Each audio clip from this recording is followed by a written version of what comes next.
Hello, everyone, and welcome to The Cosmic Perspective. This is Kevin, your host, and I have a fun one for you guys. So on this podcast, I had an awesome guest on who I had actually met through Joey, and his name is Jerry, and we talk about all sorts of stuff, and he's somebody who really is into spirituality, not in a religious sense, but in the spiritual sense, minus all the dogma, and he's all about wanting to become like a spiritual teacher, and that's something that would be like his ideal dream job. And obviously, he's got his own job now, and it's doing very well for himself, but he has those larger dreams. And so we actually talk a little bit about that later on in the podcast, where I encourage him to get his own podcast, and I think he would be doing the world a disservice if he did not. But I think you guys will really enjoy this one. We talk about all sorts of stuff. It is a bit of a longer one. But as I've always said, if they're longer, it's because I felt like the conversation was worth continuing to have, right? I always try to keep it around an hour, but if it goes longer, it's because I was really enjoying it, and I kind of lost a sense of time. We cover all sorts of stuff, like we talk about Gary Vee, we talk about Amazon and Jeff Bezos, capitalism, talk about reducing the hours of the work week. We talk about George Carlin, The Legend of Zelda. We even toke on this one, so we're hitting the vaporizer a little bit, so don't worry on the couple parts that we are talking about that, of trying to like coordinate actually hitting it. It's short. So if you want to skip ahead while I'm, telling them how to pack the bowl and everything, by all means, it's not longer than like a minute or two. But all in all, this one's a really fun one. We had a great time. I really enjoyed talking with him, and I look forward to having him on as a guest in the future because he's a really cool guy with a really interesting mind. So without further ado, here is the podcast.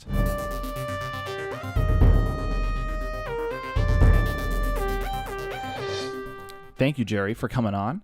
And for the audience, you actually came into my universe by meeting Joey, and Joey was selling some art on the street, and you had a bit of your own hustle that you were promoting at the time, and it was these couches, right? So go ahead and give people a little bit of an introduction of who you are, and then maybe what that situation was like when you first met Joey. Yeah, I'm just a normal guy like anybody else, but I have a tendency of just going where the wind blows me, and through life that's you and the wind, you got a deep relationship. She's blowing you. She's giving me a great BJ, and I must say it's like I have to hold myself back not to come so quick, but which is what I'm learning as I get older. But yeah, I'll just say I met Joey at Pilsen Fest actually.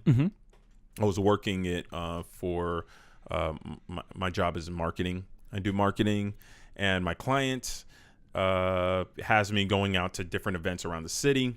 We set up these couches for folks to have a lounge effect and all this stuff. And Joey and Dulce, I don't know if you know Dulce. I've met Dulce, and I want to have her on the podcast, actually. I just have not coordinated that with her. She seems really cool. She's dope. My She's got her engagements with her. She Gallery. It's great. It's such a cool thing. I'll have her on and talk about it. I'm actually taking part in She Gallery. We're going to bring some couches out to that. And see, that's even doper. The whole concept of the She Gallery. All right, now I feel like we have to talk about it. But the whole concept of the She Gallery is that it's like a way for artists to pool resources, right? Of she teaches how to write proposals, right? And it's kind of it seems as though it's an incubator for artists, that's what it feels like. Pretty awesome. Yeah. I'm actually somebody in my past where I was an artistic director of a theater in Houston, and I wanted to implement something like that. In fact, we did execute on that, but I wasn't there long enough to see it through. And in fact, the theater's not around anymore. But the idea behind it was to bring artists of all different backgrounds together to learn comedy together to help fuel their particular medium. Yeah. And it worked. It was really cool. It was a great way to incubate artists. Yeah. So they're thinking outside of their medium, working with others, brainstorming with others, but then can bring it back to their medium. It was really cool. So yeah, I like what Dulce's up to with She Gallery, and it's really cool. But so I met Joey at Pilsen Fest, and he's just sitting there with Dulce, and he's kind of just being Joey, you know, where he's just hey, and moving his hands in circles.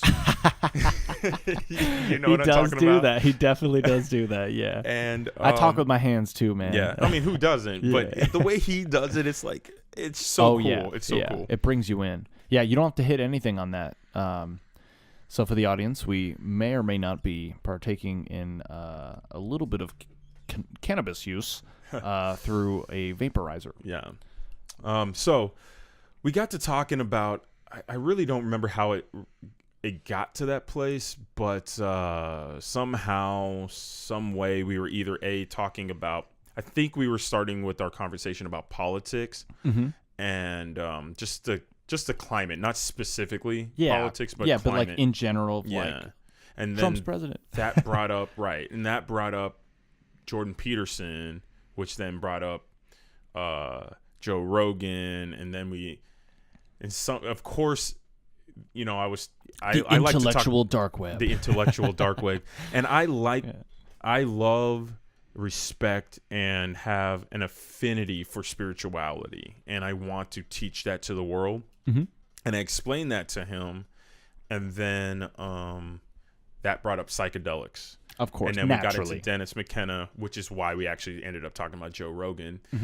But in that talking, I'm really testing the waters about what it is that I want to express and expressing the things that I'm imbibing, because I've discovered that I'm such a lone wolf. I'm such a solo person that I'll imbibe information and just keep it to myself and not actually share it with the world. Or which is equally as important as you learning it in the first place. Exactly. Well, how do you know what you're learning? Yeah, you got to confirm with other people that it's working for more than just you. Well, so the only people I was really sharing it with were people who were online, nobody in the flesh. And so there's this feeling of like, I'm crazy, I'm alone here. No one else is on my page. No one else is on my page. And being here in the city of Chicago, being an extremely liberal city, like, you know, unions and social justice and all that stuff is so huge here, but yet there's all this corruption, crime, killings, all that stuff on the other side of that, right? And I'm sitting here being like, man, this city is crazy, you know? And I don't like the fact that I'm alone in this. I need someone to talk to at least help me balance out my thoughts so I can walk a more balanced life. And so this summer, I slowly would share what it is that I've been pontificating for years. And as I do that, I've discovered that, oh, wait, I'm not alone. And one of those people that I shared with was Joey. Yep. Totally. It was supposed to be like a 5-minute conversation. I ended up hanging out with this guy forever. I was loving it. Yo, it has that effect, man. That's how it was with when I first met Joey. It's just like we just immediately clicked and had just dope ass conversation where it's like, all right, man, like I'm so glad I met this dude already. Right. You know, he just gives off that vibe. Joey's he's a special dude. He's a special dude. I definitely see him going places. His mind as long as he keeps paddling the direction he's paddling, there's no way it doesn't lead to land somewhere. Right. And he just has a good head on his shoulder, and I'm glad to know him. He's very quiet, very humble. Yeah. And it's meanwhile, he's fucking grinding, man. He's grinding like crazy, man. His art is phenomenal. Dude, his art is super dope.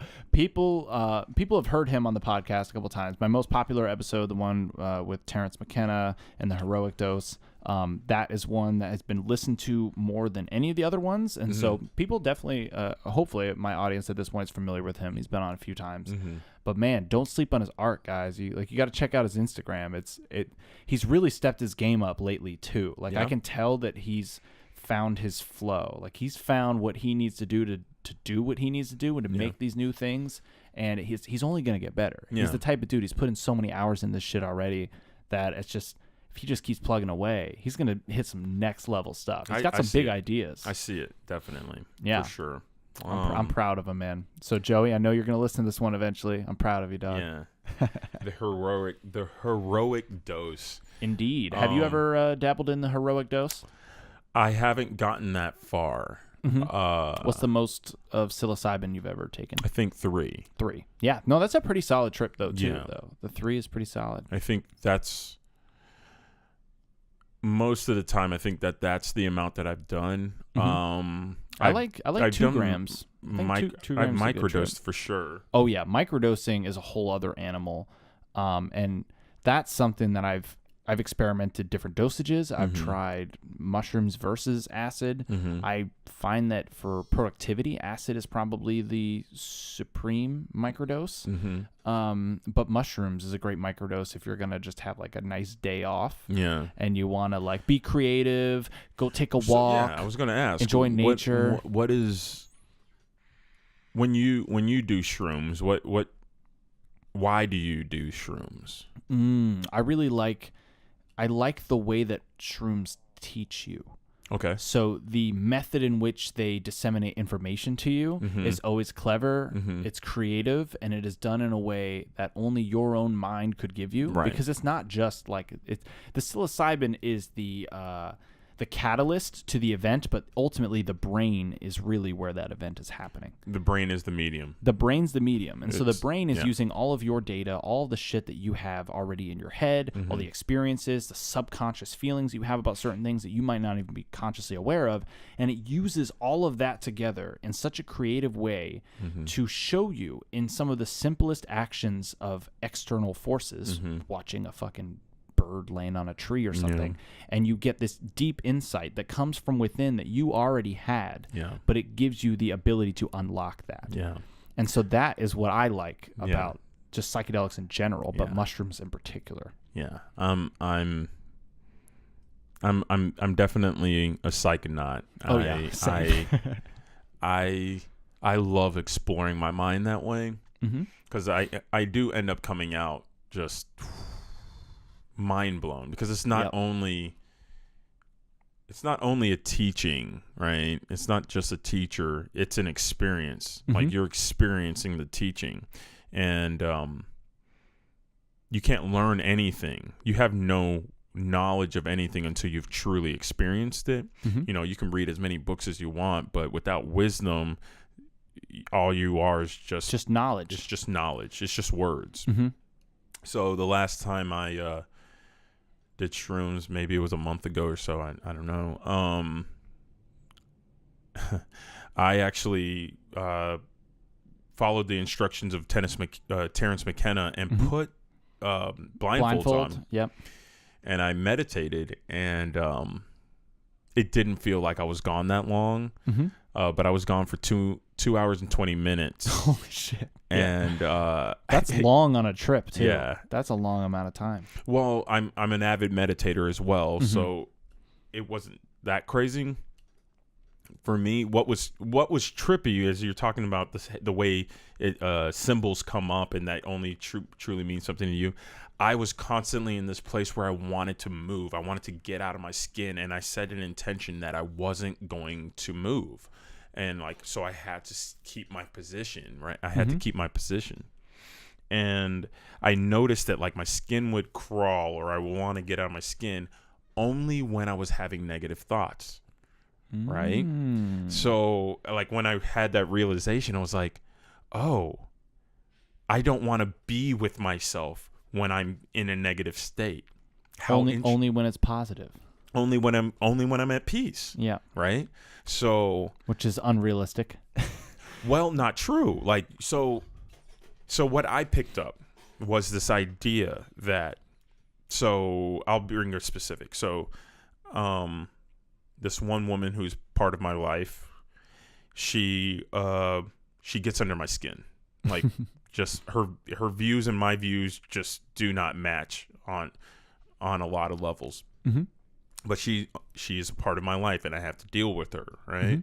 And I found myself thinking about her in this meditation, and again, I wanted to get out of my skin. It's like I don't want to deal with this, right? And then I was like, wait a minute, what happens if I just love her? Just love her. And all of a sudden, images of her started coming into my mind of oh, she's beautiful, she's awesome, she's great. And then I stopped and I was like, I'm not trying to jump out of my skin right now. Yeah. So it's not me saying that, oh, yeah, you're not ever going to always be at peace or whatever. It's more along the lines of, don't you see how your negative thoughts are manifesting in your body before it even manifests in the outside universe? Your first connection to the outside universe is already telling you you're not in a good state. Yeah. And so anytime I'm in a wavelength of love, of compassion and all that stuff, I can literally just sit there. I could sit there for 2 hours and 20 minutes. You know what I mean? Yeah. And so what I loved about that is like I can now bring that into the Your objective daily, world, my daily world, and be like, wait, I'm having a negative thought. That's how I'm creating this circumstance for myself right now. What can I do right now to get back to peace, get back to compassion? Yeah, get back to love? reframe the mindset from being negative. Right. Yeah. I've gone through the same shit because I've had times where it's like I'm thinking about the situation and I'm coming at it from such a negative point of view that it's, of course, I'm going to feel negative about it. Right. And that doesn't mean that I'm not justified in feeling certain things that might be frustrating. Right. That's okay. That's human. That's not what we're saying. Yeah. But there is something about acknowledging the negativity and then finding a way to make it a positive thing in the long run. Even if it's not in the short term going to be positive in any way. Yeah. In hindsight, it might be. It might be such a crucial lesson that you learn because of that negativity. And identifying that and then being able to repurpose that for your own benefit, that's one of the keys, man. Yeah, man. First principles, it's just first principle is that I am, right? Whatever what's the phrase? As a man thinketh, so is he, or is like, I think, therefore I am. There it is. I think, therefore I am. Descartes. Yeah. I think, therefore I am. It's like, man, what am I thinking about right now? It's like, who am I being? All right, I'm being that. What am I thinking then? And I'm a student of a guy named Neville Goddard who says imagination creates reality. So whatever you assume to be true will manifest in this world. So if you want to know what's going on inside you consciously, what's going on in your conscious mind, just look around you. Just look around you. Yeah. And there it is. And yeah, man.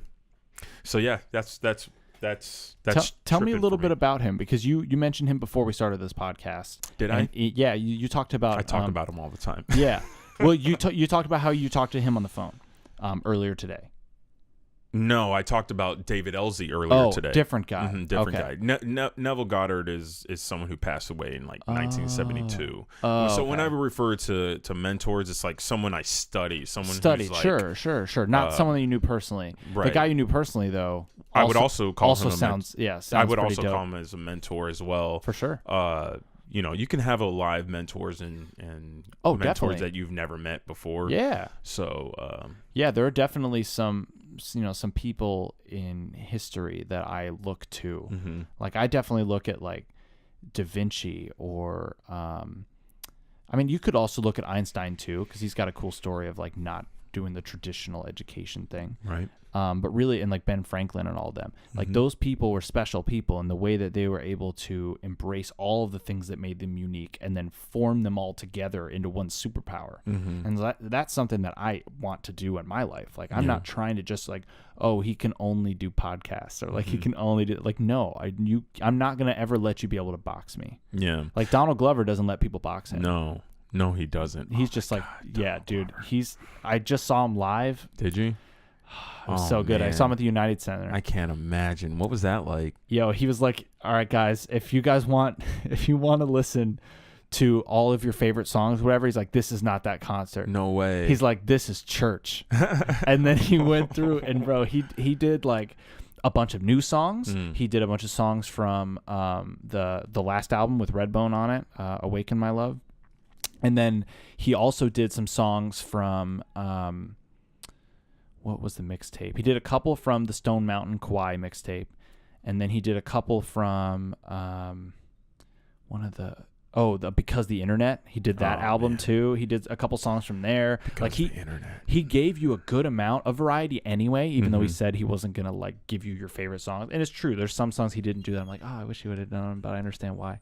But man, he was like, yo, this is my last concert. Like this is my last tour. Yeah. Really? So I didn't know that. Either it's his last tour as Childish Gambino, and then he'll maybe embrace Donald Glover as a moniker. That's possible, right? People fucking fake you out all the time. Or he genuinely is done with it. I just find it surprising. Like, usually people who make music, I can't see them just stopping. Right. You know, I can't see him stopping. He's not going to stop. But at the same time, man, Donald's been making music. He might be over touring, though. Donald's been making music, or Childish Gambino's been making music before he was Childish Gambino. Like, Donald Glover was, Mick DJ at one point. Yeah. He was producing tracks for all his comedy projects when he was living in New York City, UCB and all that stuff. And in fact, before he even got into comedy, it was music that he was working with. If I'm he was a musician before he got into NYU, writing with Tina Fey and any of the other stuff that then set off his career. He's got such an interesting career, and his framework and like where he's coming from, of like how he grew up, the way he was treated as a kid, being a nerd, being bullied, and how he's like, that certainly is still with him, you know, but it's also the reason why he's great. He's embraced it. He's embraced it. I can't say that I've embraced my past like that. True and true. I still hold a lot of, skeletons in my closet about resentments that I hold and things like that I would love to release. But if you'd love to release them, that means you're already almost ready to release them. That's true. Right? That's true. So if you're already there, you just have to meet halfway. I just want to find a Buddha tree and Yo, you don't need to find the Buddha tree. I know. It's all within you already. I know. I know. I know exactly what you're saying, because I've been there too, where I'm like, I logically know the answer to this, but my soul is not with it yet. No, I feel you. I've definitely been there. I've experienced that that we are, and I don't tell a lot of people that I have, because when it happened to me, I thought I was going crazy. I again, lone wolf over here. I'm just thinking that I'm going nuts. I'm having these crazy visions. Dude, I'm seeing, like, I'm not a religious person at all, but I'm seeing all these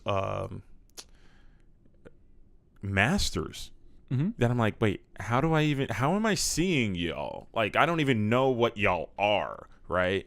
Like, oh yeah, JC, I see you over there, right? Oh, Buddha, I get you. But like, what about these other beings that are around here? Why am I seeing all you guys? And I mean, when that happened, anyways, the point of me talking about that is that I feel like Childish Gambino has found it, right? Yeah. And now all he has to do is just express it. Yeah, just keep creating. And he has the means, he has the know-how, he has all that stuff. He understands the game now that he's in. Like when he goes and does his concert, it's like, no, I'm about to take you to church. It's like, yeah, I believe him. Like, And it was, dude. Like, it was an experience, man. Like, yo, when he was playing the song "Have Some Love" from the most recent album, like that, you felt the energy of like, have some love for your brother, and like just that in. Everyone singing the words and like vibing. It just like, it was a fucking moment.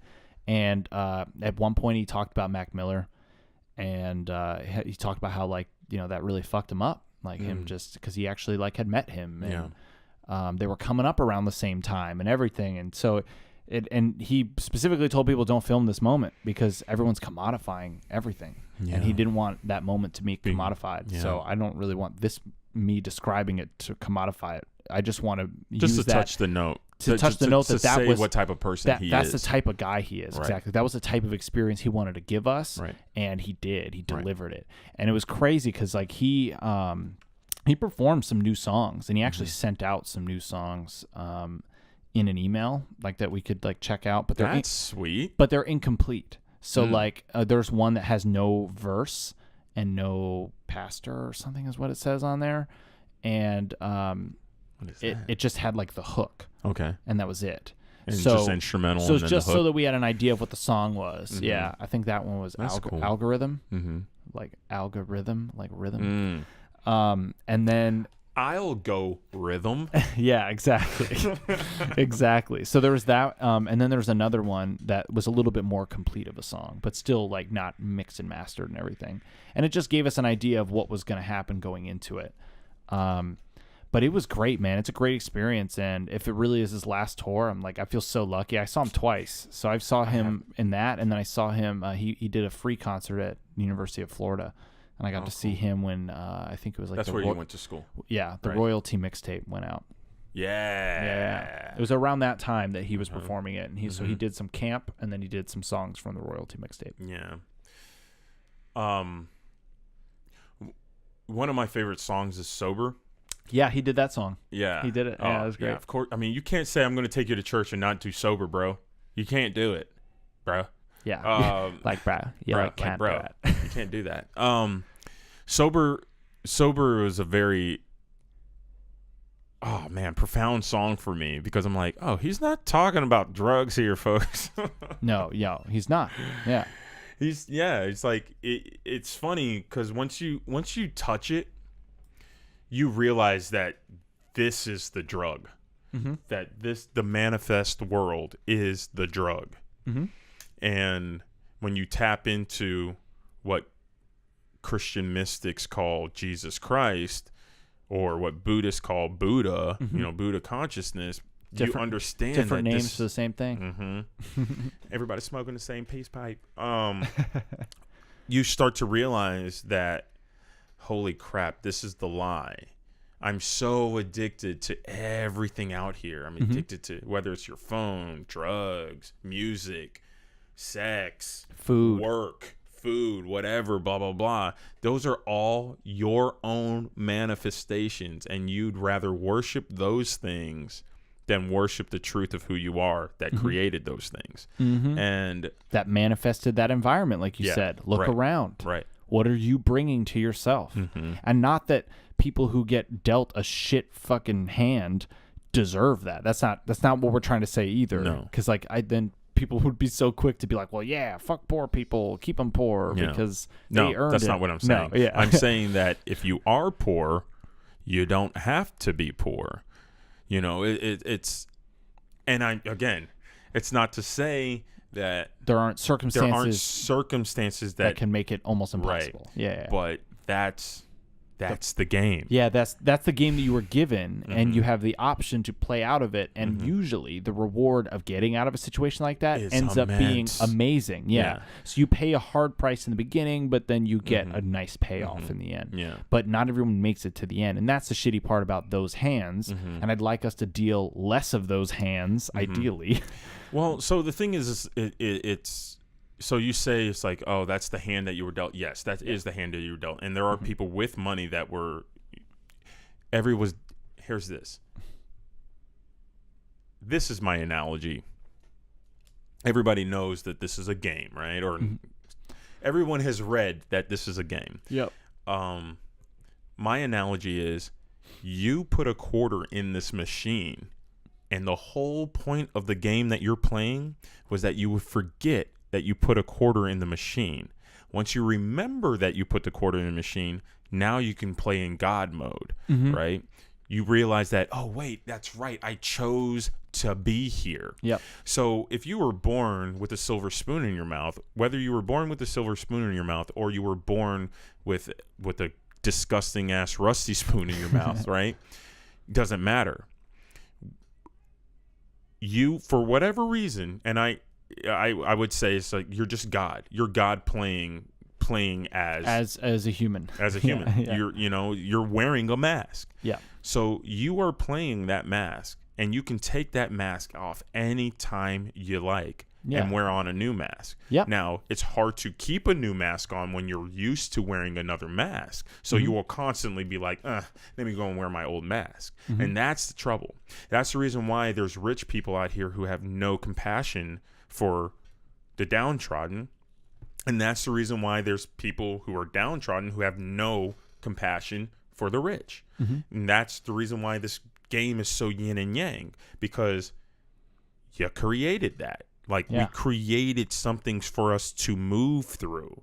And, you know, so you need friction, you need resistance, you need all those things for the machine to keep moving. The thing to keep moving, to keep creating, to... It is a machine, though, in a sense. Yeah. It's an organism. Yes. I mean, it's an organism, and an organism is basically a machine. Yeah. A cell is a machine with a bunch of little parts in it, transporting stuff. And you've always seen those like digital recreations of like, well, this is not literally what it looks like, but imagine this is what my mind. Yeah, this is what a ribosome is doing, and here's the like mitochondria thing behind you. Yeah, exactly. Have you ever stood on top of a high-rise building and just like looked down and just seen traffic below you? Yes. Yeah. So it looks fake. And now that I have a drone, I do that in other spots, and that looks even like crazier. It's nuts, right? Like toys. Let's just think about traffic moving through. Right? Stop and go and all this stuff, and it's going ebb and flow. And you're looking from above, and you're like, man, like, look at this traffic going on back there. And then you can like go to another scale. You can be part of that traffic, right?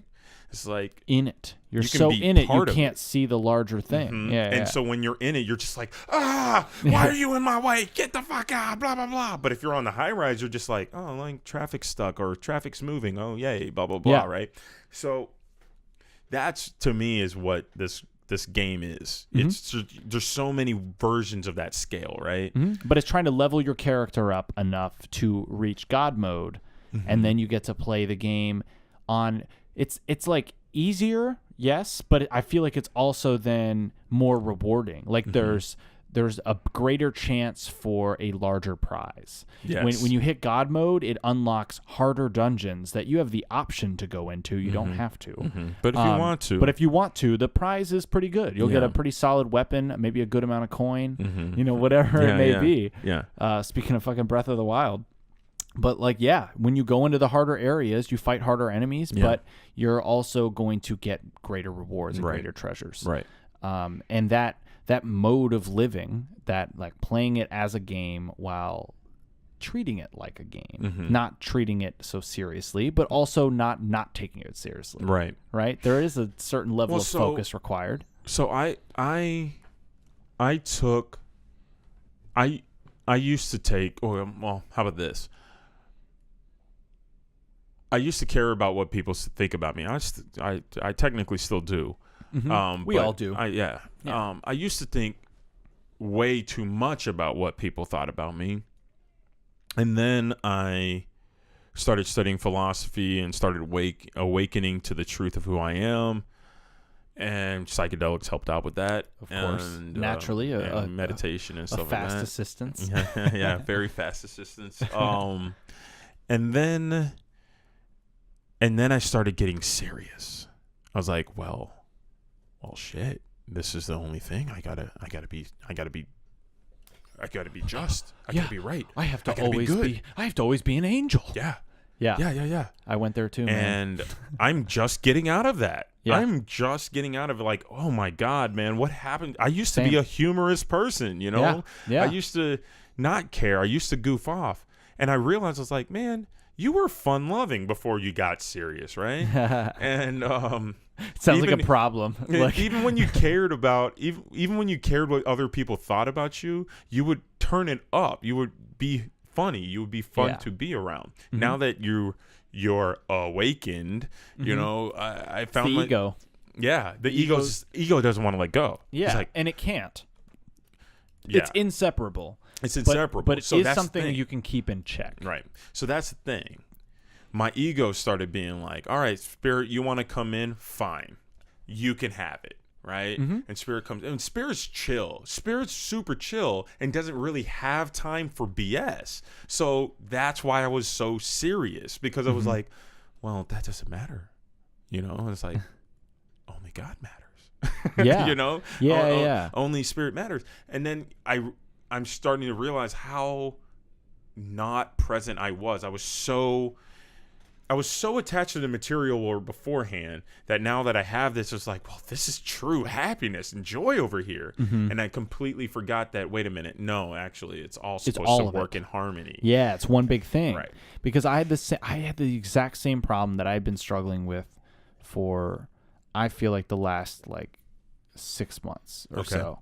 And it was the same thing of, like, I was taking and this, for me, was more career driven, but also in other aspects of my life too. It was like I was taking everything so seriously of like, man, well, any step I'm taking that isn't pushing me closer to this dream, then I'm wasting my time. Right. And then I would beat myself up about it. Right. And I was doing this for months of this endless cycle of like, I wasn't able to do work, and then by me not doing work, I like was beating myself up, which then prevented me from even trying to do the work. Yep.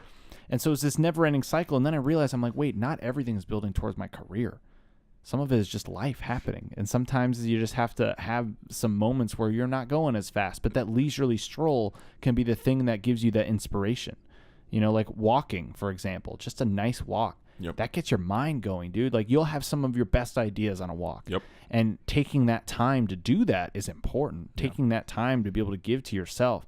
And so lately I've given a lot more time to myself. I've allowed myself to live some life. I've been like having fun going out in the town with my girlfriend. Like it's just a totally different aspect of me living life that I was not allowing myself before, because I felt like everything is business mode. You were limiting yourself. Yeah. I was like, yo, it's only game time. You got to be doing something creative. Hustle hard. Yeah. Hustle hard. Keep hustling 24/7, homie. Never sleep. You know what's funny? All that shit. Gary V, I used to listen to him all the time. I can't do it anymore because I'm like, bro, you focus too much on the hustle, and not it's enough like on yourself. You're lying to us because you say, it's like, man, you got to work hard, you got to hustle hard, blah, blah, blah. I was like, is that true? Are you really working 24/7? That can't be true. It can't be. It's not true. You have a kid, you have kids, you have a wife, you have friends, right? Hopefully. Like, do you what? So then what are you doing considering those things part of the hustle? Now, if that's the case, then great. fine. Yeah. But bring that into this, because a lot of people are literally losing their minds, being workaholics. Yeah, exactly. Thinking like, oh, but if I listen to Gary Vee, you know, if I'm doing this, then I'm not doing it. Meanwhile, it's like, no, Gary Vee's doing those things too. He's just not talking about it. Right. Yeah. Right. I felt the same way about Gary Vee of like, I think he's a good inspiration. I think he's a good way to motivate people. And I think overall what he puts into the world is probably still a net positive. Oh, yeah. Without a doubt. I just can't listen to him But that being said, he is a slave to the capitalistic system, so to speak. He's such a slave to the business model that I think he is probably neglecting some of his personal self. Yeah, because like the way he talks about fun things like Instagram or Snapchat, it's this business. It's business. It's business. It's business. It's all business. I'm like, well, that's good for him. That's cool for him. It's not cool for me. Yeah. And I burned myself out trying to do that. But before I even listened to him. And so when I started listening to him, I was like, you know what? You're right. I'm not working hard enough. I need to work harder. I got to do this one thing.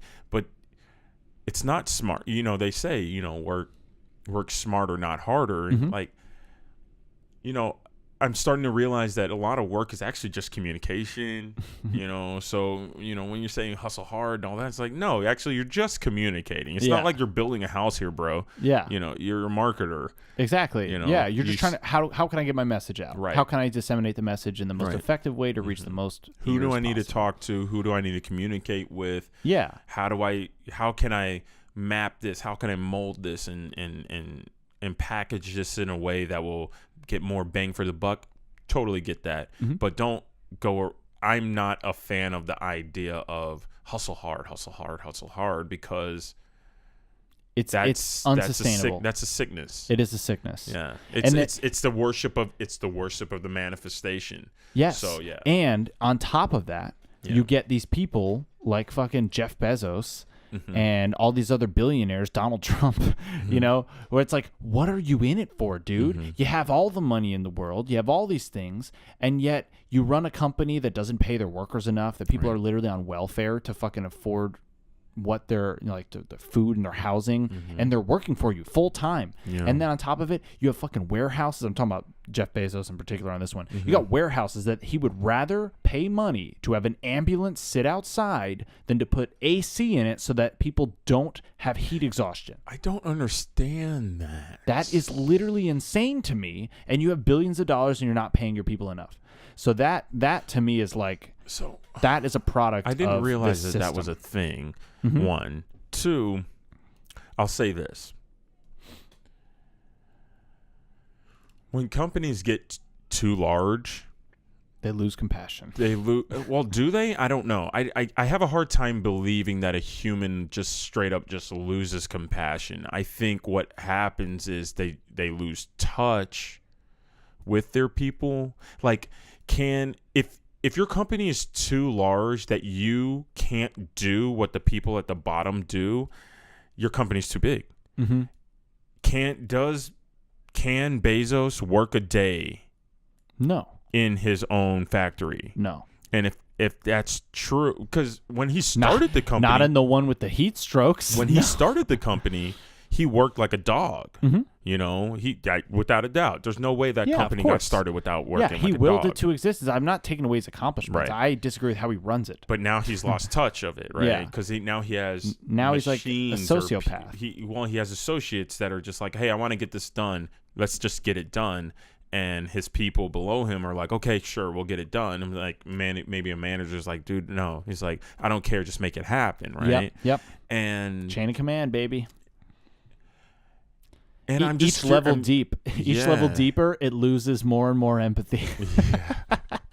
And then the people on the bottom looking up are looking up at you like, yo, can you get out of that tower real quick and come down here and just see what it's like here in the war zone? You know what's interesting? I feel like this is just another iteration of what happened with the Industrial Revolution. You know, with the Carnegies and the JP Morgans. And the Morgans and all those guys and child labor laws and those type of things. But you know what? Without those eggs cracked, we wouldn't be where we are. No, for sure. So, you know, I want to be grateful for Bezos. For what it's given the world, for sure. I just want to say that, but I also don't want to condone labor issues. Yeah, you know? For sure. You got to treat your workers right. Because if you don't do it, we'll end up becoming socialists, and that's not a solution. And if you think about it like this, though, if you pay your people enough money to care, then they will care. Right. Because if you're giving them enough money that money is not like the primary motivation for them being there, then you're going to get somebody who legitimately values what they do. Right. The downside to that is that the economy, as it currently operates, and even potentially in the future with a better system, is still not going to give everyone a chance to do something fulfilling. Some jobs just suck until we can automate that completely. Right. And then that person won't have a job.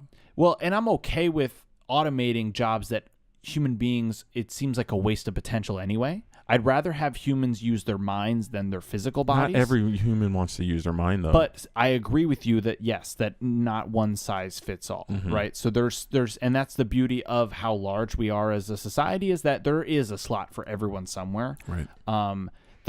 I think the idea is to make it as easy as possible for people to find a slot without actually just handing it to them. You know what I mean? Like giving it so that opportunities are actually legitimately there.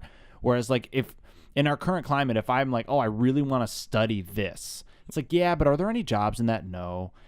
Is that knowledge valuable? Yeah, but like we can't quantify it, so we're not going to put any resources toward it. And like things like that, right? So if we can find ways to make it easier for every niche that is necessary for us to improve the overall quality of life of society is available to us in a way that money is not the driving force behind it. Right. That would be, I think, an ideal way of operating society as a whole. So here's one of my biggest problems when I have when it comes to the economics. Mm-hmm.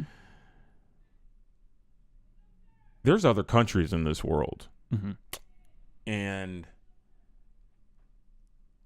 maybe this is what the shift in consciousness is doing for us, but the pattern is the people need to work, or else there's no economy. Mm-hmm.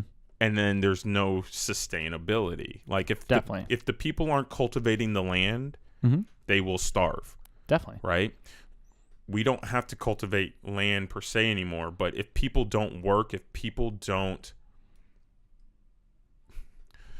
consume, Mm-hmm. people don't work and people don't consume, we're not doing it right. But isn't it important to find better things to consume, things that are more generally helpful to the overall quality of life and well-being of humans? Because I think that's what we do. I think that's natural. Well, and I think in some things we do, but I think in Because- other things we're literally producing garbage Mhm, that mhm. is just meant to be sold to trick people into buying it. You know what I mean? Yeah. So that's where I would like to trim the fat. Yeah. I would just like the meat and potatoes and the veggies rather than just the extra saturated fats and garbage and the Monsanto poison and all that. Exactly. So it's interesting, right? Like, let's trim the fat. Let's just play this game real quick, right? Yeah. Let's trim the fat. So you're suggesting that the people who produce things or who create the things that we consume or come up with the ideas, your suggestion is that they produce something else that the people need. Yes. But the people don't want what they need. They want what they want. So how do you get people to... So here's the thing. It's like what I said earlier. Packaging. It's the packaging. Well, hold on. So it's what I said earlier, right? Not everybody wants to use their mind. Yeah. You know. Then have them use their body, but have them use their body in a good way. Right. You know what I mean? So automation. That's what you're suggesting. Like, you're suggesting that we automate those shitty jobs. Yes. So what are you going to do for those people who would do those shitty jobs? Yeah. They're going to do some shitty job, or they're not going to do anything. And if you have a society of people who don't do anything, where is that? What happens when you have a society of people who don't want to use their minds? Mm-hmm. They just want to... Dude, I was driving by and there was this woman, like sometimes I wonder, is like, what would happen if I had a job that was just like low level, no big deal? And I'm like, man, honestly, I'd slay to the point that they wouldn't even want me to work there anymore, right? They'd put me in upper management. Yeah. You need... No, all right. So let me level with you because I am not disagreeing with anything you just said. Okay. Yeah.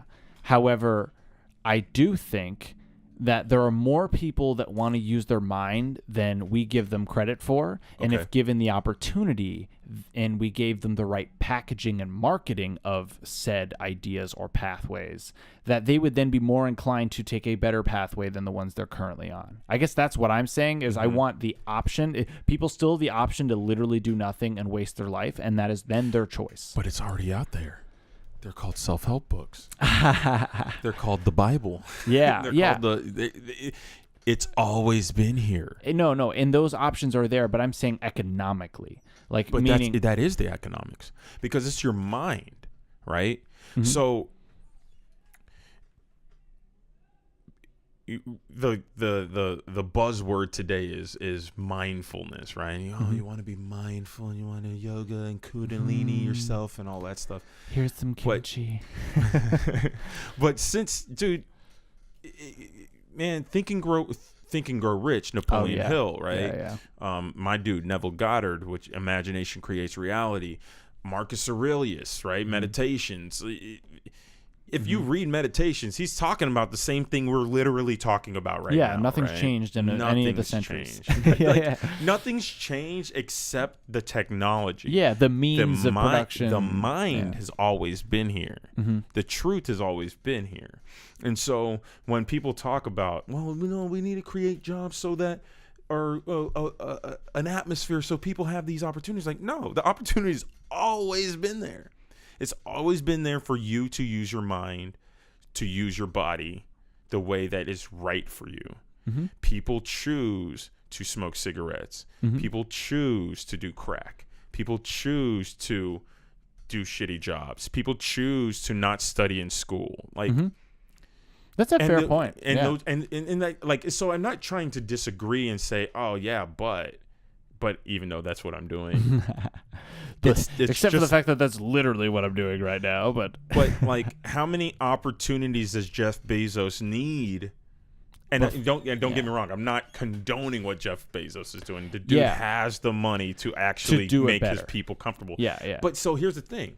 The cost that it would take, my assumption is, the cost that it would take to elevate those people on the lower level to a more comfortable living and all that stuff, he could do one of two options. Do that, right? But then he has to be super selective on how productive these people are, right? The most productive people would only be hired. If you're not productive, dude, you're costing him money. Or the other option, automate it, and those people don't have jobs because it's way cheaper for him to robot them. So what do you do with those people? Like, that's, so then you have the basic income, which I'm like, I don't want to touch that subject. But well, so all right, so a couple things that I thought of when you said that. So one is I guess for me is, if you pay people enough money, I agree that you will then get people who are actually good. I think that's arguably a good thing. I'm not trying to cut out those bottom people. I'll get to that in a second. But if you pay the people enough money to give a shit, then they're actually going to be more productive in less time. And in fact, I'm a huge fan of reducing the hours of the work week. Yeah. Because I think we can get the same productivity levels with 30 hours a week as we do with 40. In what jobs? 40, we're burning people out. In what jobs? I think in most fields you could do that. What would be more, I guess the main thing is you have to reclassify full-time as now 30 hours a week, so that that you're not losing money by cutting people's hours, because that is something that would then every company would just be like, all right, 29 hours every week. Then you got to kind of get on them for that. But no, 30, like I think a 30-hour work week, maybe a 4-day work week rather than the traditional 5-day, 2-day off. I think just we dedicate too much time to work and we worship work too much. And I agree that the economy is important and we want things to be moving, but I think people would end up being more productive by getting that day back of rest and relaxation. I agree. I'm actually a big fan of cutting hours for people because the system that we have now it's for an old system. For like a system that actually did require you to be there for 40 hours, right? In order to get the work done. To get those widgets in. Now with the computers, like productivity is way higher than ever and wage levels are lower than ever relative to productivity. Do you know how many paper pushers I know that waste their time on Facebook, Twitter, Instagram, all that stuff? When it's like, if you stopped and asked them, you're like, how many hours do you actually work a day? And they'll be like 2.5. Most of it's just talking to people or meetings or something like that that can be done remotely now. I unless I have to be out doing an activation for work, I'm just on my phone emailing. I work from home. I'm with my son. Work from home, it has some good things and then it has some bad things. And or work from wherever I want. And that's fair too. But I worked from home and I couldn't work from wherever I wanted. I had to work from home. You know, at the time I was working on the phones for phone support, and I had to be connected to, a hardwired connection. So I had to be in a safe, quiet environment, exchanging customers' informations. Obviously, we care about the privacy of that. So we got to make sure it's a quiet, private, secure environment, right? Yeah, I get that. So for a situation like that, you can't leave. And if you're working 40 hours a week and you're in your house, then you go, you leave that's all. Yeah, that's where that's yep. Yeah, you leave the house for what? To go to the gym, maybe to go to the grocery store, to run errands, but no human interaction. Not even with the people that you work with. You message in a chat room instead, and Very you have a meeting once a week, and that's at least video conference, but that's still like not enough. And so that is something that I think we have to, I like the idea of having people have maybe it's 4-day work week, and one of the days you're even allowed to work from home.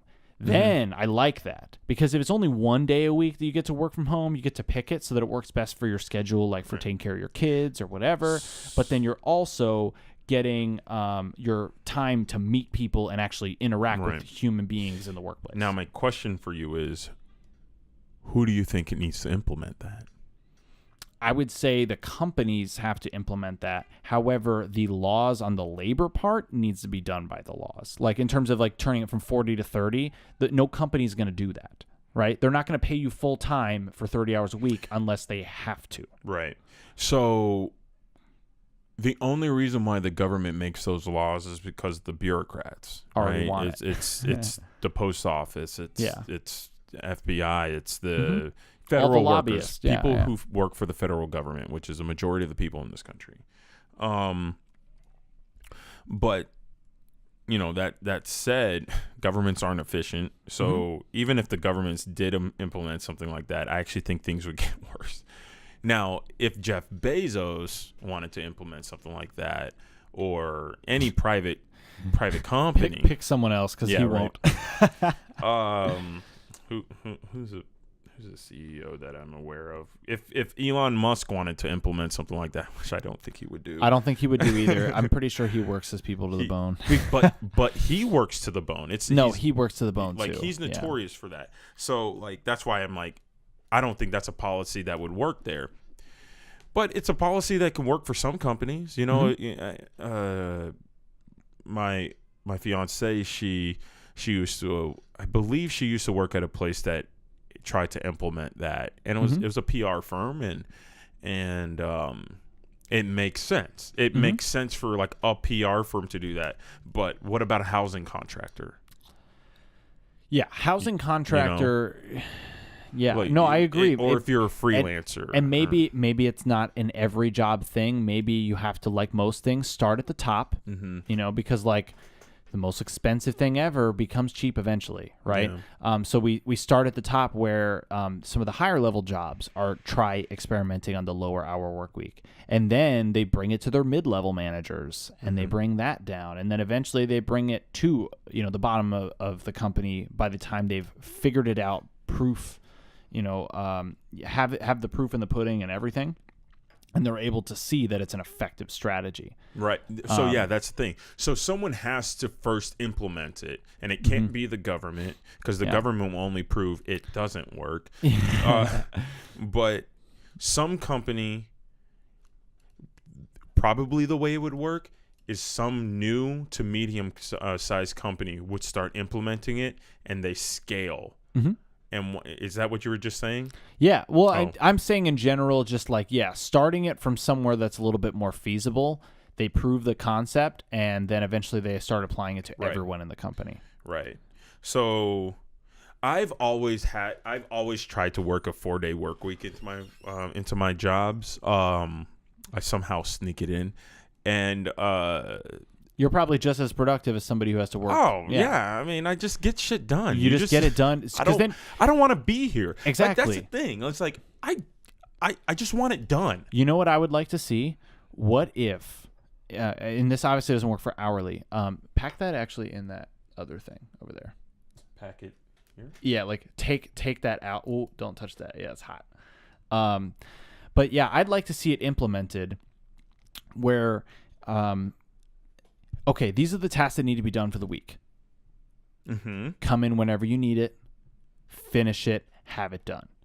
Literally, like, you don't even have to be there a certain number of hours at all. If you finish all of your work in 5 hours in the first day, then guess what? You don't have to work the rest of the week. And they have to be, I think that's where, in order to avoid overworking, you have to be like definitive on like, all right, this is all I'm expecting of you this week. If you want to do more, you have the option to get ahead to make your life easier. Right. Otherwise, we're at least okay with you doing this. And that's why we're okay with you only coming in for a few hours if you already got the work done. And I think that only works for lower level, because once you start getting to exec level, man, things break. No, things fall apart. Yeah, then you would need to be there a lot more often. I agree. But yeah, man, if you're just, like you said, a paper pusher, if that's all you're doing, then I can't see why you couldn't do that in half the time, and then you use that valuable free time to then do something you're more passionate about. Even if it's not a career, dude, even if you're just like, you're passionate about fucking painting or writing or drawing or some other like creative pursuit, right, then you doing that in your free time is going to make you a better person in your productivity time. Right. Because you then feel less anxious. Time, yeah, you respect the time that you're there, that all right, I'm here to do work, and I know that in my free time I'm going to be able to do some fun stuff, and I'm going to enjoy myself. And maybe the overall enjoyment of life, that becomes a catalyst to a change of a culture and changes society as a whole without needing to enact any laws. Right. As I get older, I'm finding I'm becoming more and more libertarian. Mm-hmm. I never thought I would ever say that. That's not true. I voted for Ron Paul in 2008. But is that true? Did I vote for Ron Paul in 2008? Or did I ever vote for Obama? I think I voted for Obama because, I supported Ron Paul. Mm-hmm. I voted for Obama. That's what it was. You liked the idea of him, and you wanted him to be able to compete, but you knew that Obama was really the only chance of winning. Obama was the only. I mean, well. So that was McCain, Obama. Mm-hmm. McCain beat out Ron Paul. It wasn't even a contest. It wasn't even I mean, what I think is like. Why was I even to go on to fucking politics? Yeah. Why did I bring that up? I don't know. Anyways, this weed. There was a point to me bringing him up, but anyways. Oh, I'm a libertarian. Yeah. So, or I'm becoming teetering, more. I'm teetering on it, and I'm making some new discoveries that just because you're a libertarian doesn't necessarily mean you're a conservative, and it just means you're right of center. So, I would consider myself left of center, but not. I don't identify with either party at all. Yeah, I'm so definitely. I identify with good ideas, and that's probably it. Yeah, that's my political. I think I'm a Carlinian. George Carlin. George Carlin. Like it's too chaotic for me to. I am not a fan of putting a guns down someone's throat and taking money from them. That's what governments do. I get that governments need to do that, but I feel like as we keep progressing in a society, if you just read our history, man, we just keep progressing more and more towards the fall of Rome. Yeah. Don't even get me started. Yeah, I've mentioned it a couple times on the podcast, but I really do feel like we are definitely Rome, We are. We're not at the end. We're not at the end. We're somewhere. We're at a point that we could turn it around if we want to. We're not going to turn. No, we're not going to, but I think we can. Because that actually happened with the fall of Rome. They did turn it around, and it collapsed anyways, right? Yeah. I think we're in that point of first turnaround with the election of with the election of Trump. In Rome, you had emperors that were ruling for years. Here, we have parties that rule for years, right? We were like, oh, yeah, we're voting for a new president, or we're voting. No, we're not. We're voting for a party, and a party has a certain agenda that they're trying to enact, and this, that, and the other. But most of it's the money party, though. Yeah, it's all the money party, for sure. One party thinks that everybody should get money, and then the other party is just like, no, only the military gets money. Yeah, right. Just like, Jesus Christ. Is that enough? I would add a little bit more to that. Okay. Yeah. Add a little bit more, and then you can pop. We're talking about broccoli and popcorn, folks. Yeah, guys. only that veggie. So, I feel like I've shared stuff. Like, ask me some questions. I want to know what's on your mind. What do you? Well, you've already given me a lot of really good, good things to think about, honestly. I would like to ask you some questions about. It's funny. This is gonna be random, but I do actually want to ask you about The Legend of Zelda, man. Tell me how that has an effect on you, because The Legend of Zelda is one of my favorite franchises. Breath of the Wild is one of the best games that I played in a long time. And it's really nice to see Zelda kind of like return to form. Yeah, that's good. So now put that on there, and then you put that back on the container there. Attach one of the bags to it. For the people who can't see, I was going to film this one, but we do not have the lights here. I thought they were here, but it turns out they are temporarily in another location. So we are right now packing a vaporizer.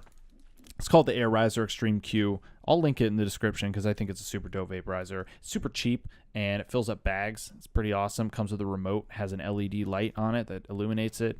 It feels futuristic. It's cool. Like a volcano, but it's not nearly as expensive. So hand me that remote there. See the remote? Oh, yeah. So the remote controls both temperature, light, audio, whether it's going on, has a timer where it'll auto shut off. And then you also can start the fans. So, yeah, man, the way you talk about your weed apparatus, I'm like, I'm a stoner man, engineer. Just give me a one hitter. I'm good. Can you slide the whole like thing up a little bit? No, like the actual, grab it by the base. Yeah, and just move it forward a little bit. Yeah, sorry, we've wasted too much. I got it now. There we go. I just wanted to have the sensor so I could hit it. Yeah, you can let go of it. Okay. It'll fill up. Yeah, Zelda. Yeah, Zelda, dude. So my favorite video game of all time is The Legend of Zelda, A Link to the Past. That's a classic, dude. Such a classic. I mean, I could turn it on and just go. I could go to town. I remember the first time I played that game, my mom got it for me for Christmas. Mm-hmm. Me and my brother at the time would sneak around to find our Christmas presents, and she would hide them, and we would go and find them. So she bought us a Super Nintendo. Oh my God, dude. She bought us a Super Nintendo. Oh my God, she bought us a Super Nintendo. We have to play it. Oh God. So in the middle of the night, leading up to Christmas, every night we would play this game, Legend of Zelda: Link to the Past. She had no idea that because you put it back in the box every night. Every night we put it back in the box. And so we're playing this game, and we beat it, and it's Christmas Day, and we go to play the game, and my mom's like, "Man, y'all are doing so good." And we're just like, "Yeah," like because we already beat the game. Yeah. And so it was like we played it for like 2 weeks or something like that. I don't remember, but you don't have to worry about that, dude. It'll just let it do its thing. Yeah, let it do its thing. I don't know. So yeah, you're gonna enjoy the bags, man. You're gonna enjoy it. Me and my brother he claims that he never played the game. I'm like, that's not true. He's like, no, you played it all the time. Like that's how obsessed I am with that game. I to this day could turn it on, get right back into it. It's listo. Go ahead, take it off. Just the mouthpiece of the bag. Yep. And then cover that with your finger so it doesn't. Yeah. Okay. Yeah. So the volcano, the one thing I will say has the advantage is that the volcano has a stopper so that the stuff doesn't leak out. I just use the fucking finger because it's not a big deal. Put the other one on, and I'll start the fan. So that in the meantime, we fucking multitask that. Yeah. So guys, I don't condone the use of cannabis by anyone who is not in a legal state over the age of 21. But if I were to condone it, I would suggest this vaporizer. There we go. So yeah, but one of the things that I love about this game is, or just Zelda in general. Oh yeah, take a fucking deep rip from that. This is the first time that we've officially smoked on this podcast. Oh, is that so? Yeah, I'm glad to. But I've wanted to. No, I've wanted to. Yeah. So it's not for a lack of effort. But I wanted to make sure I got good at just hosting in general first, so that I felt comfortable. And now that I feel comfortable on the mic, it's like, okay, I know I'm a very high functioning person. Mm-hmm. So it usually does not affect me unless I'm like forgetting what I'm talking about. Right. That can happen because that's just fucking marijuana for you. But But yeah, now that I'm at the level where I've done 29, this is now episode 30. I'm like, congratulations! I can do it, man. I can get high. Congratulations! Hell yeah! So yeah, Zelda, the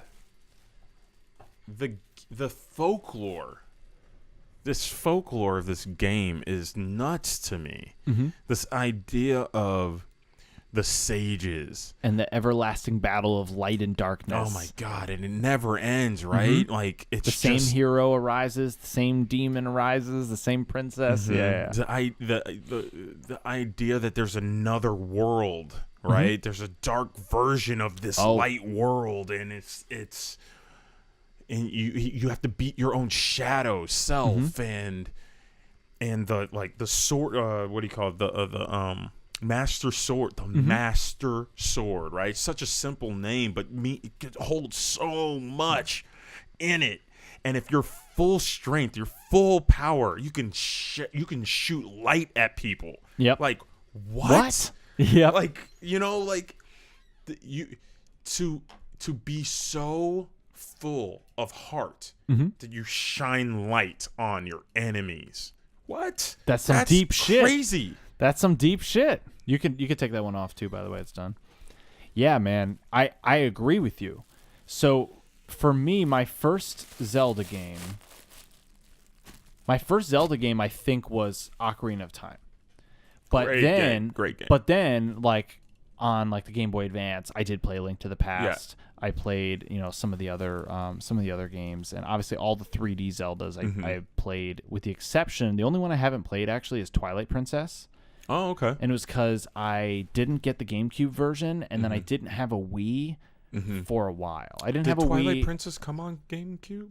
Yes. It actually was initially developed for GameCube. Right. It was made for GameCube, and then they threw it on the Wii with just like swinging the sword equals an A, right, or equals like a B button move, right. Whereas like Skyward Sword then was all about actually using the Wiimote to be 1-to-1 combat, and that added a whole other layer. There were things that each game has done well, and things that it was like, oh, it fell short. One of the things I love about Nintendo is their ability to develop their games around their ready-made franchises. They are geniuses at it, right? They were like, no, we're only going to make our games because we know our people love our characters, and we will develop amazing systems that nobody else is making specifically for those characters. What? Yep. It's so smart. And then everybody else is like, oh, we made the big Xbox 360, or we made the PS4, which is like awesome and great and fantastic, but they make their platforms for the broader. And Nintendo's like, we're just going to straight up keep innovating. Yep. We're going to develop new shit, but we just use our franchises because they're trusted brands. Right. And we use them to test out new ideas. Dude, the Switch, what a great idea for a console. And they started it with the Wii U, having the gamepad where you could, while somebody's watching TV, you could switch to just the gamepad, but you have to be within like 15 feet of the thing or 10 feet of it. And so, there's limited on the range, but the Switch now is like, you can take that shit on a plane. Yeah. The console is the display. Yeah. The rest is like, if you just want to kind of put it on the screen, the larger screen. That's all it is. Yeah. And I love that idea. I don't have a Switch, but I am getting one when the Smash game comes out in December. I will get one for that. There's just no way I can't. I love Smash. I love playing it on the Wii U. Suck. You suck? I suck at Smash. Oh, I'm not like amazing, but I know I'm good. Like I know I usually win. Most people don't beat me, but and I invite people to do it, dude. Fucking play me. I'm sure there's plenty of people out there that are better than me. But when I play people, bro. No, but when I play people, I'm pretty good. Yeah, I know the game. Like I know the mechanics, and I know spacing and what moves to throw out. It doesn't mean I always do it, but I am at least like aware of the meta game. So. Fighting games, man, I fucking hate them. I love watching them, but I can't. I can't keep up. I can't keep up. Well, when you learn the rules of the game, then it's all a matter of exposing yourself to enough is actually very applicable to life, but exposing yourself to enough situations that then you, even though you've never seen it before, what general improvisation you should be doing. Like, oh, I've never seen this combination of moves before, but based on the spacing, and I know that my character has this amount of spacing and the other character has this spacing, and my attacks are stronger than that character's attacks for this move, that move, and that move. Once you get that all like laid down, then no matter what somebody throws out at you, you always kind of know what the counter is, even if it takes you a second to adjust to their game. And that's, I think, the fun of fighting games, is that you're constantly adjusting to the mental game of another player if you're at a similar level and skill of understanding of the game. I get all of that. I get every single bit of that. I have no skill. I'm just not skilled at it. I mean, it doesn't matter if it was Tekken, Street Fighter. Yeah. I mean, fighting games have just never They've eluded you. They've just eluded me. I don't know that I've been big into them, but I did have Soul Calibur 2 on the GameCube. Yeah, I like that one. Oh, and then, man. And then I also had great. Smash for every single one of them. Yeah. All the consoles. But I never really got big into fighting games in other things. Although I played Fighters, Dragon Ball Z Fighters. Oh my god. That game is super dope. The artwork is amazing. The animations are dope. The finishing moves, the specials you get when a certain character kills another character, like based on the canon, it gives you like that scene as the result of like a dramatic finish. Like there's so many little things that are made in that game that are like all done out of love that I appreciate. Did you ever that play shit. the original Soul Calibur? I only played Soul Calibur 2. Oh, Soul Calibur. That was on the PlayStation, the original PlayStation. And I used to play that with my brother back in the day. And I don't know, I'm just having a nostalgia moment right now because I'm thinking my sister was still a toddler at the time or something like that, and the game would start with the Namco letters. And it would go Namco, right? And then we have this like epic opening. It's like doom doom, and then the violin comes in and it just builds the song, and then it goes, and there's just this epic intro, right? It's just like So my toddler sister, she would just be dancing, just losing her mind, and me and my brother would just let it instead of just going right into game. It was like, let her have her moment. So much, because it was just fun to watch her lose her mind over it. Yeah, of course. And so she used to call the game Namco because of the intro. That's so funny. It was just like, she's like, play Namco, and I was like, all right, all of course. Fine, yeah. It was like twisting my arm. Yeah, we already wanted to play. Yeah. she just wanted to dance to Soul Calibur, man. That's so funny. And just weird nostalgic Meanwhile, story that pops in my head. It's a violent game. Dude, the story mode was actually really fun.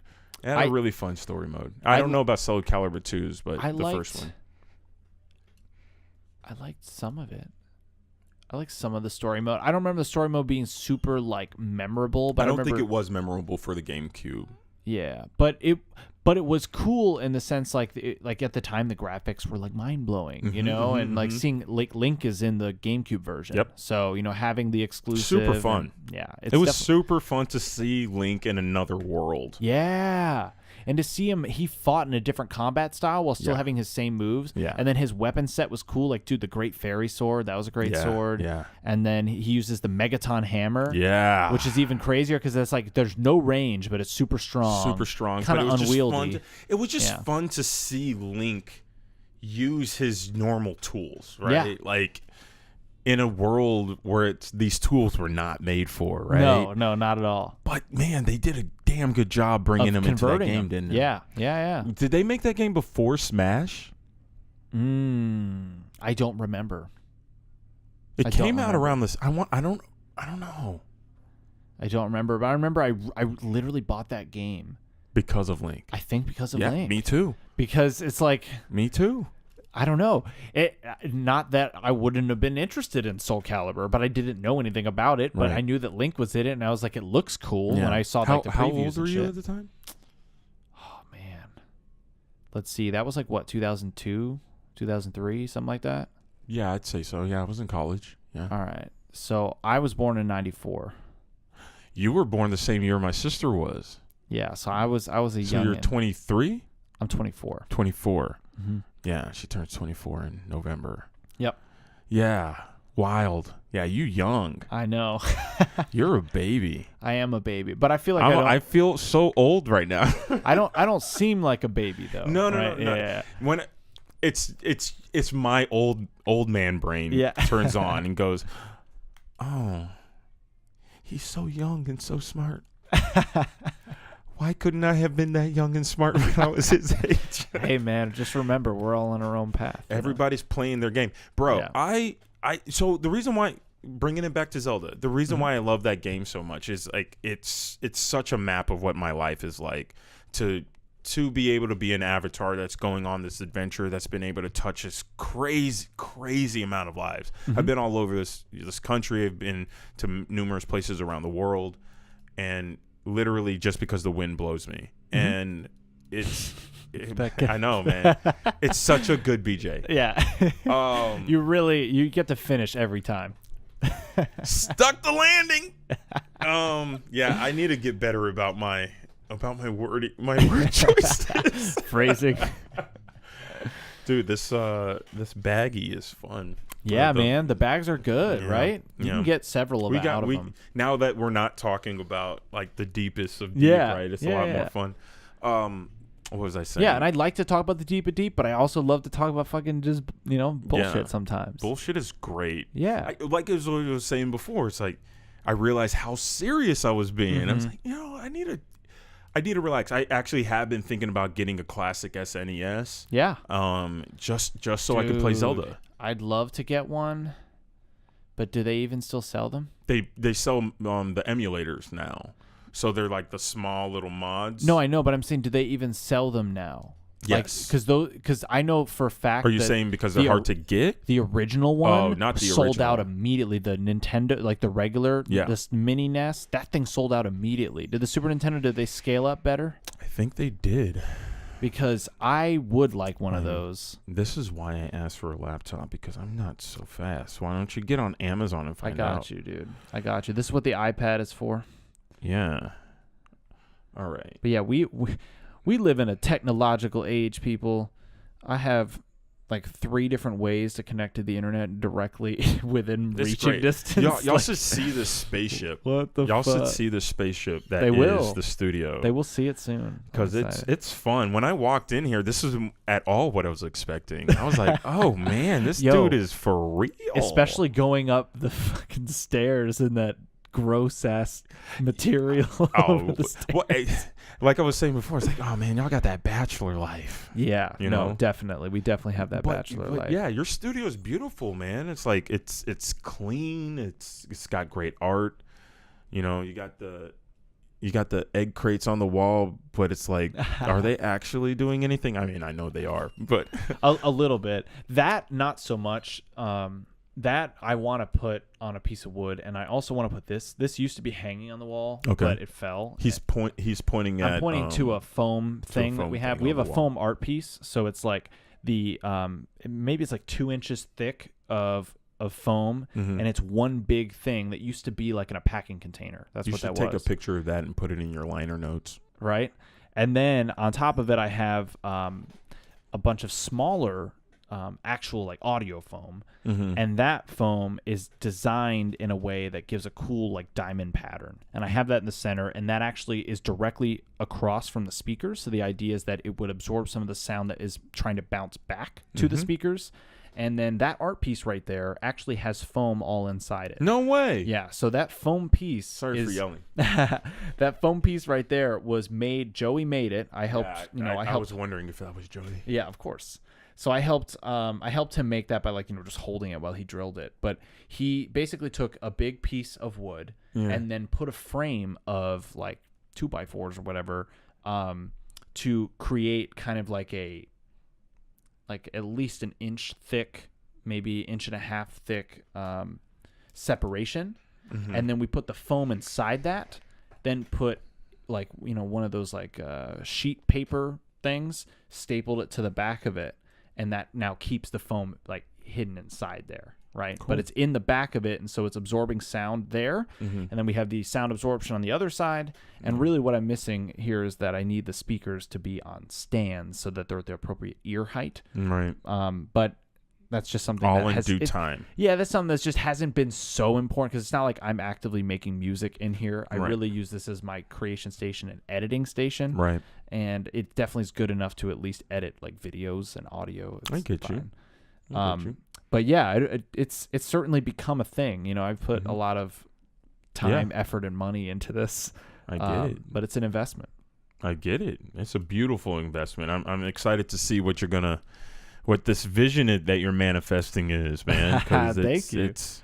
It's definitely beautiful for sure. I appreciate that. Yeah, and like you said, look around you. What are you manifesting? Well, since I've been consciously manifesting it, this is what it's accumulated to. So far, and so that's good. not like flexing. Like I'm just proud of what it's become. So far, so good. Yeah, like it's moving in the right direction. We were having some technical issues before we get here. You know, trying to get these microphones to get going and or headphones to get going. And you described it's like, you know what, I'm ready for a new upgrade. I'm trying to do all these things. For sure. I appreciate that. Now it's that actually very inspiring. Not to get on serious topics. This should be fun because we're talking about our dreams. But you know, I want to be a teacher. I would like to talk about philosophy and why not be a YouTube teacher, dude? Let's talk about that. Why not? Let's talk about that. What do you mean by that? So what I mean is that there are plenty of avenues in which you could affect a number of people, and you could have general free advice that you could give out via like YouTube, easily consumable, easily shareable, easily monetizable, right? Not that you're trying to in it for the money, but you have to be sustainable so you can actually afford to live that, right? It's an investment. It's an investment, yeah. Right. And they're investing in you to create more content to thus then influence their lives in the future. You know, it's a legitimate thing when done correctly and done with the right intentions, and not like, you know, somebody trying to scheme and like, oh, I'll be a motivational speaker, whatever. So you're saying just create content, Jerry. Yeah. Well, basically, put your ideas out into the world. Right. That's what this podcast is all about. This is what I want to give people a platform for, so that they can put out their ideas. If I hear something interesting from somebody that I've met, I want to give them the ability to be able to share that to the most amount of people possible. Because if it impacted me, there's a good chance it's going to impact somebody else. Right. And even when something doesn't impact you, it's possible that it's still going to impact somebody else. Right. So you really can't like judge that. Yeah. And so that's what I think is important for maybe you to try doing, is to try doing the YouTube thing. And then you can also have a personal gig where it's like, I will also give you one-on-one coaching where I can actually learn about your life and invest in you. Right. And we can figure out how to apply these things I'm teaching to your specific lifestyle. And you could only, as one human being, could only give this time to so many people. So those slots would be limited, but you would make sure that you give only the amount that you can handle while still being effective. Because you want sustainability. Yes, and because the YouTube is enough to hit the masses the way that you truly want. And so the personal one-on-one is something that just has to be from, you know, you're one person. You can only do so much. So do what you can, but don't overkill yourself. But I think I think the world needs more of your perspective. See, you're not the first person to say that. I wouldn't think I was, honestly. From the moment we met, I already could tell. I'm flattered. I'm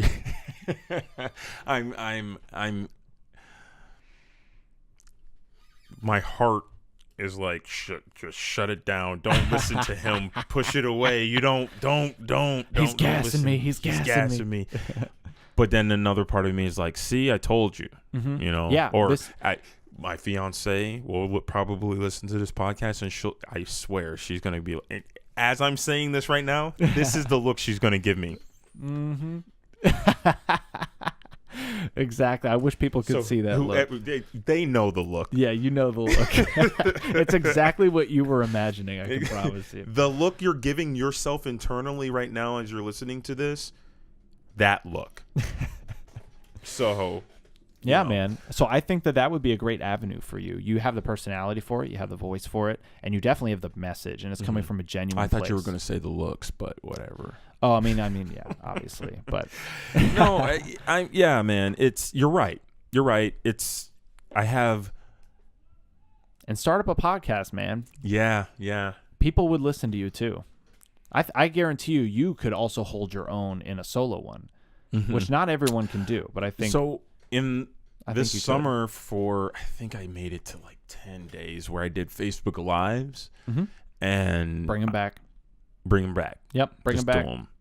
Facebook Live, YouTube Live, whatever. You know what? Twitch. You know what you were talking about before? You were talking about your map. I hope you don't. Whatever if I share it. But you were talking showing about the map of viewers, where, right? Yep, where the downloads are coming from. You were talking about how the numbers that were coming out of Florida, where you're from, yeah, and the numbers coming out of Illinois, where you currently live, were stark, right? Yeah. And it was fascinating to you because now these people see this new iteration of you, this fully more realized version of you compared to the ones before who think you're just your old self. Yeah, I think I'm right? just Kevin from high school. Yeah. Oh, that's just Kevin. Yeah. Yeah. Oh, I know him. He was a kid at one point. You know what I mean? Dude, can you believe, like, he shits. Oh. He, like, has bodily functions. Ugh. I can't believe he even have the audacity of thinking he has a podcast. So, that voice right there is me. That's what's running through my head when I think about doing a Facebook Live or a YouTube or anything like that. But you're right. I do have an interesting perspective that I would like to share with the world. And, you know, in no way am I trying to, I guess it's more along the lines of, I don't want to teach people what to think. Yeah. I rather teach them how to think. I would rather teach how I think because maybe they might be able to show me how I'm thinking is off and they might be able to pick up something from me that's saying, hey, oh, that's clever. That's clever. Yeah. Maybe I should approach thinking about the world this way. You know, I'm not a big fan of the idea that we need to change society in order to make the world better.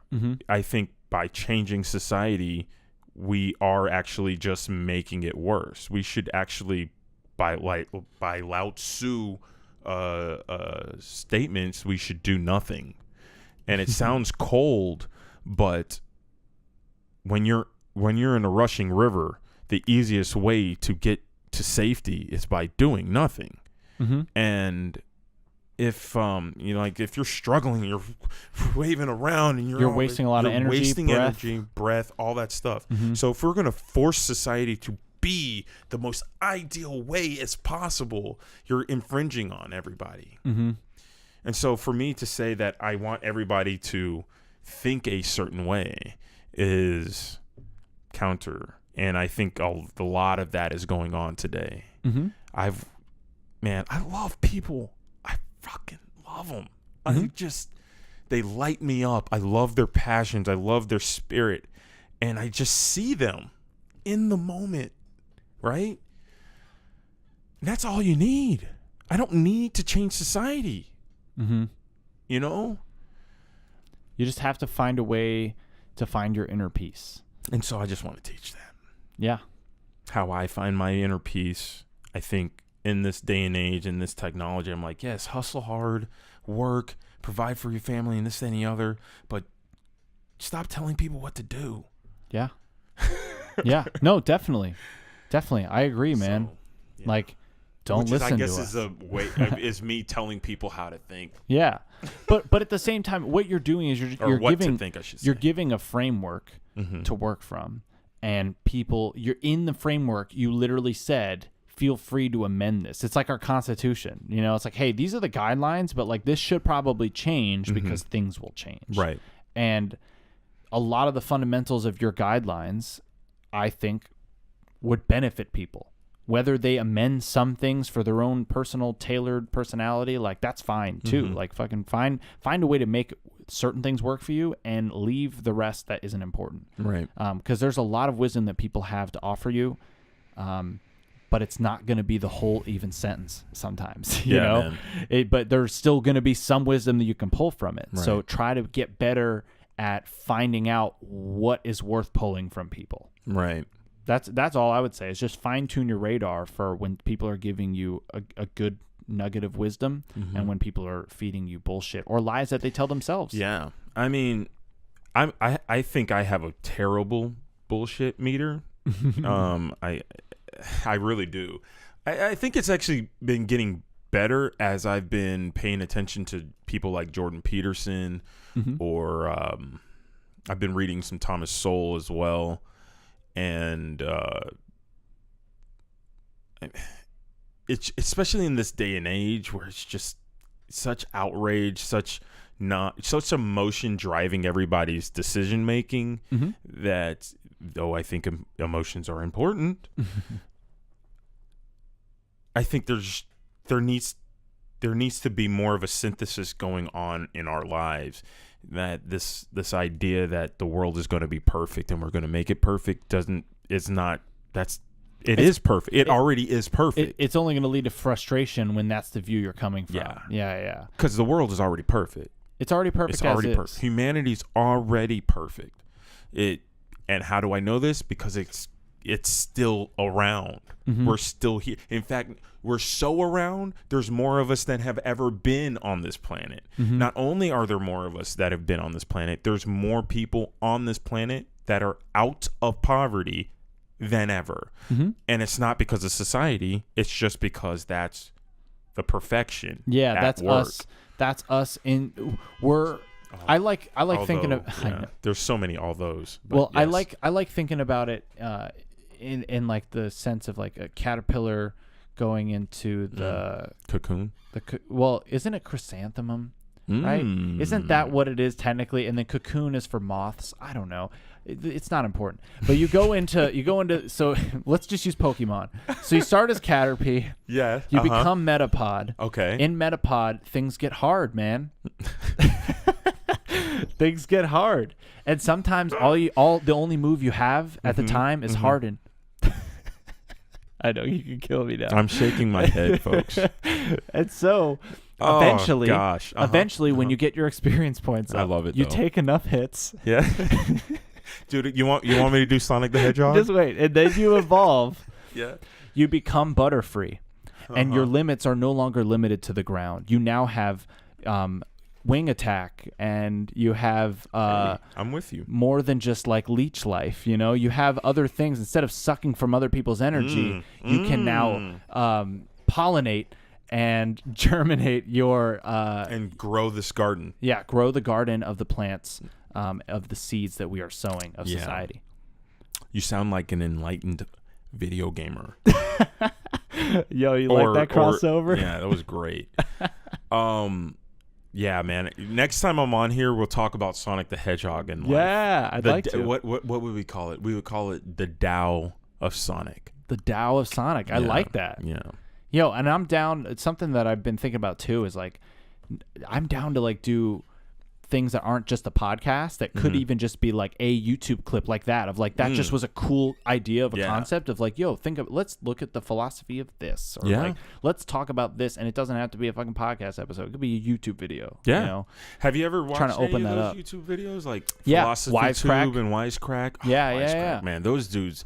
I used to watch those guys back in the day, and what they're up to. I mean, and then I stopped and I've come back to them, and I'm like, whoa, those guys. No, they got some next level production now. Man, they're doing some stuff now, which and, is great. And they have a really good perspective and a good way of looking at things and a good analysis. Yeah, I like their analysis.